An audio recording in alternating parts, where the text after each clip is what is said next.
Ano ba talaga nangyari kay Inay? Ba't umalis na lang bigla si Inay? Masigla yung TV mo, ano na? Sige, sabihin niyo na sa akin kung ano yung nangyari. Karapatan ko rin naman malaman dahil bahagi ako ng pamilya ko.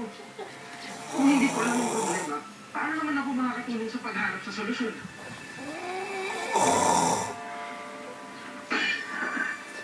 Saan na ka pupunta? Papahangin lang po muna ako sa labas.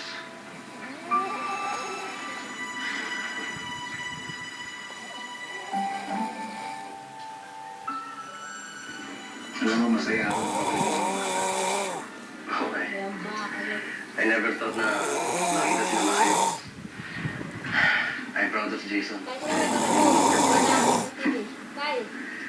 Anyway.